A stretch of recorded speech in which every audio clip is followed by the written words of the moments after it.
Welcome to the checkout. Andy and Corbin here, breaking down Premier League Night 2. Coming off of an interesting Night 1. We had some good calls. We had some hilarious calls. We're going to break down Night 2 of this one. We got Cross, Littler, Van Gerwen, Bunting, Aspinall, Price, Humphries, and Dobey. Clearly, the funniest thing is why we're like, I don't know about Cross and Dobey. And then they are playing in the second round. It's like one of these guys is going to make it to the final match Exactly. on the first one. Any big takeaways from Night 1, or too early to tell anything? Or Too early to tell, really. Aspinall's the one I'm really worried about. I think he could very quickly become the Peter Wright of the year. Other takeaway, I guess, is all the games went over 7.5 legs as we predicted. We'll get into it in a minute, but I wouldn't go that strategy this week. The rest of outside of Aspinall and Humphries, every game was 6-4, 6-4, and 6-5, I think. So pretty close as expected. The games are just over so fast. So yeah, no, it's kind of hard. You have to pick your spots, and as I mentioned, whoever throws first has such a huge advantage here. So every week I'm gonna pose this question to you. Is the Luke parlay something that is viable this week? yes, Parlaying Littler. absolutely. I thought last week was a no, and I agree with you that this week it could be. So let's Yeah, see. Yeah, minus 123 on the Littler. You're right. perfect.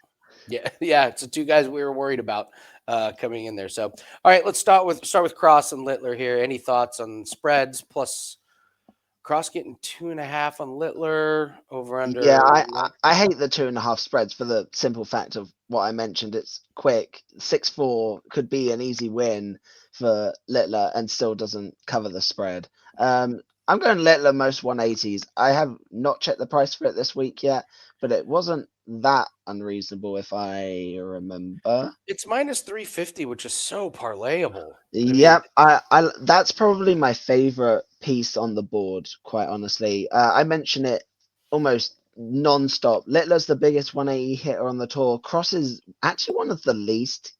Obviously he's a top 10. I think he's ranked fourth at the minute or fifth, and he doesn't hit the same volume of 180s. Littler in their head-to-heads they've played 10 times.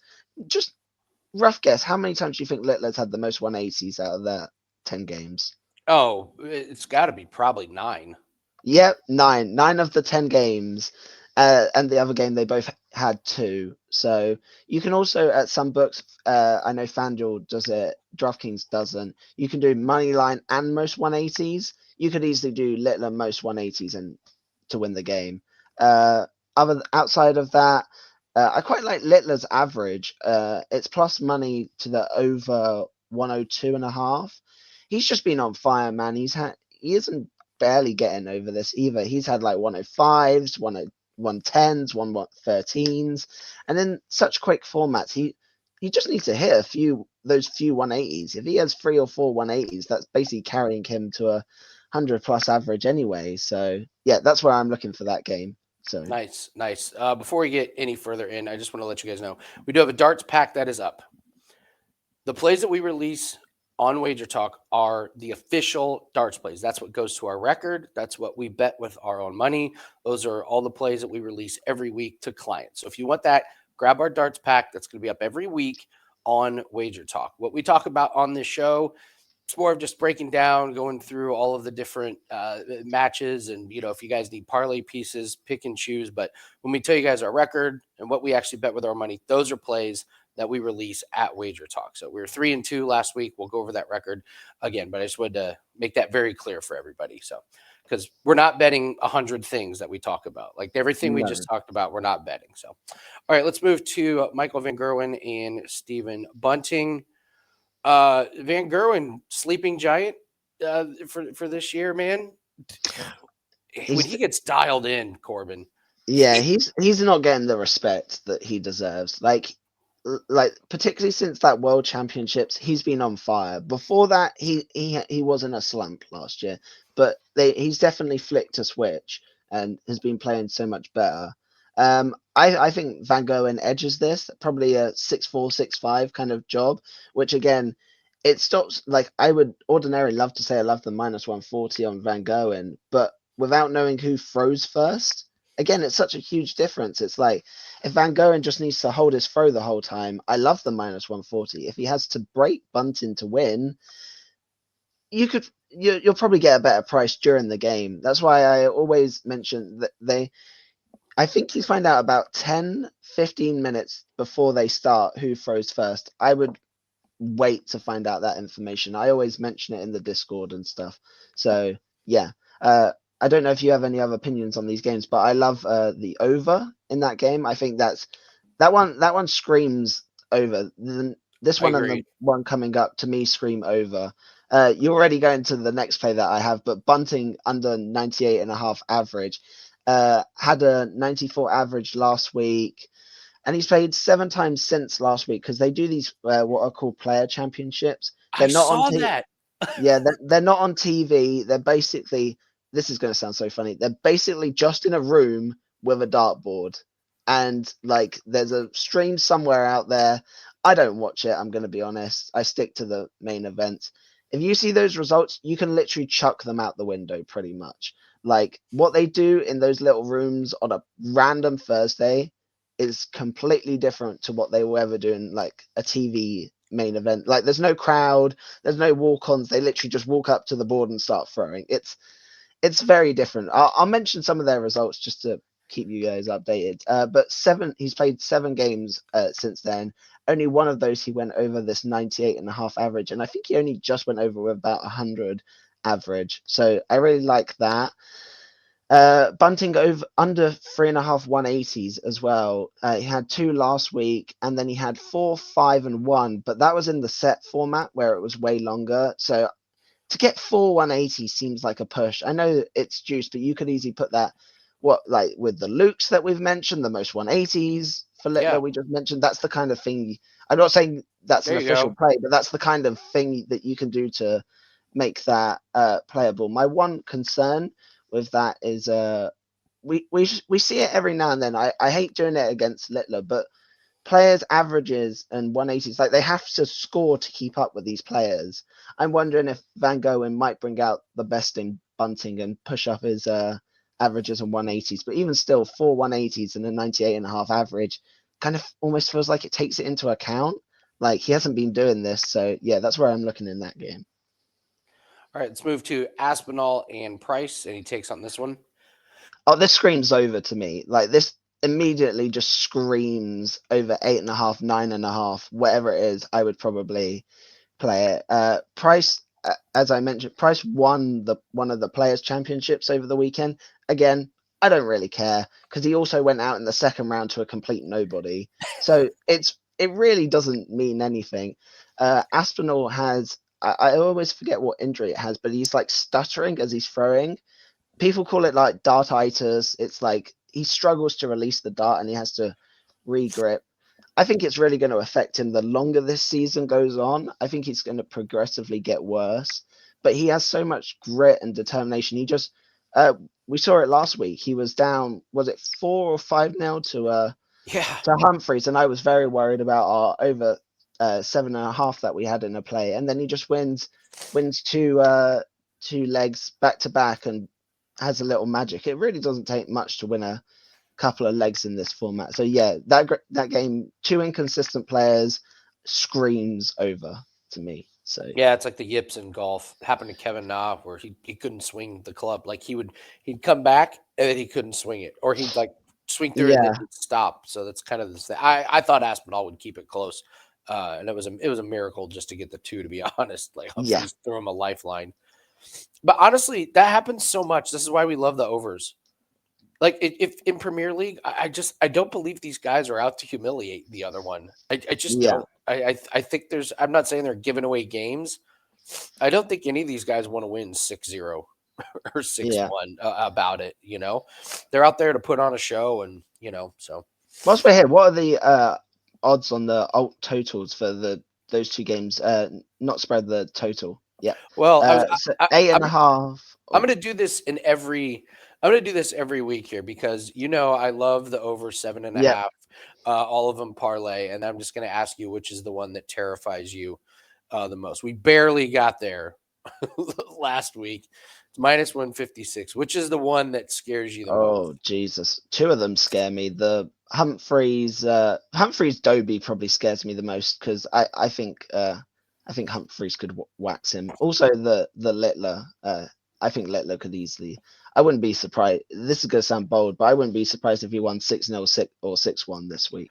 So Really? Think so, yeah, huh? I think he crushes him, especially losing in the first round last week. I think he'll be firing on all cylinders. If anything, I'd do the 8.5 in Van Gogh and Bunting, 8.5 Aspinall Price, and put that together and see what that gets you. So Last match, Humphries and Dobey. Dobey, we had Dobey to go under his average. That guy had more two dart checkouts that didn't count towards his average than any player I have ever seen. Like, so if you guys don't, Corbin, I'll let you explain why the checkouts are so important to the averages and how it could easily just tank your average or send it through the roof. yeah, I mean, quite simply, your average takes into account your average score. So But if it's you're all going for three darts. It's got to be yeah, three darts. if you're going for double 10 and let's say you miss it, that's one dart that counts as zero. Like that's already like just do the maths. You hit a 180 and you hit a zero, it averages out at 90. Right slap bang in the middle. You miss you let's say you hit the 10 and then hit double five, like that's like 20 on your It's a three three dart dart average. It average of kills it. It kills it so quickly. So But if you check out on one or two darts, that does not count toward your average because it's not three darts. So yeah, what Dobie was doing is he'd get down to like 30 and then he'd like close it out in two darts so you don't get that low like 30 total with all three darts. So yeah. it's driving me nuts. I'll be honest, Corbin, I would go right back to it with Dobie. I think that's a rinse and repeat play. What do you think? I would dodge it this week just because I think Humphries is going to wax him again. I said it in the Discord last week, just before the final. I was like, I wouldn't be surprised if Humphries like dominates this and wins easily. What was it? Was it 6-1 or 6-2? I forgot what it was. It was an easy win for Humphries. This week I'd go right back to it. Humphries minus 1.5. Especially if he has the throw. I would always make sure you see that. Averages for Humphries last week 105, 99, and he had a 95 average versus Dobey in the final and smashed him. He won the whole night last week. So yeah, I would probably go back to Humphries minus 1.5. So I'm planting my flag down on Dobie. I was so pissed off watching Dobie not get those low averages. It was wild. So, all right. Anything else that you got of note for night two? not really. I would don't overreact to night one is probably the first thing. Like you could easily have a player that loses in the first round one week and then wins the next night. True. I see Yeah. people like betting on people to win the night. Again, I wouldn't do it. I would avoid that. It's just not worth the stress. And then as I mentioned, it's whoever throws first. You really need to wait for who throws first in some of these matchups. And that's probably Nice. it. Nice. Yeah, don't go crazy on the darts. I mean, we're happy to scrape a couple units off Yeah. of darts, like in this first Especially round. in this format as well. The games are over so fast, some of them. So yeah, sets formats we can dial in some more profits, but got to be measured for these kind of low scoring, low kind of time games. So What do we have up? We do have our 5% UFC play, and we have our darts Premier League night two. Yeah, we're 3-2 for very small profit night one, but we'll take profit any day of the week. amen. Yeah, absolutely. 36 and 18 plus 26 units last 2 months in darts. So grab that. Grab the 5% UFC play, and if you're interested in long term packages, which you should be, we're number one in the last 2 years, and I went and looked. We're up 146 units in the last 365 days, all sports. So, Beautiful. yeah, we specialize in a lot of different sports. You're going to be bringing in units from soccer, from tennis, from darts, from NHL, from NBA, from golf. There's just a lot of sports that we do, and it's a great time of year now that football's over. I'd argue it's our best time of the year now that football's over. All these other sports are like tennis is specifically ramping up, golf as well. F1's obviously going to be back soon. So I feel like this is right in our wheelhouse this kind of time of year. So Agreed. Agreed. I haven't done a great job on these videos of doing our recap, so I want to make sure I get back to doing that. So January 1st, all sports, we're up plus 10.84 units. This was after a disaster first couple weeks of January. Like, man, those yeah, first couple weeks were just awful. So the rebound that we've had is absolutely fantastic. This week, 5-2 plus 9.5 units. That is all Corbin. I think I had one play out of those, but Corbin with a nice sweep in I'm sure it soccer was a and winner. tennis. It was. It was a nice winner.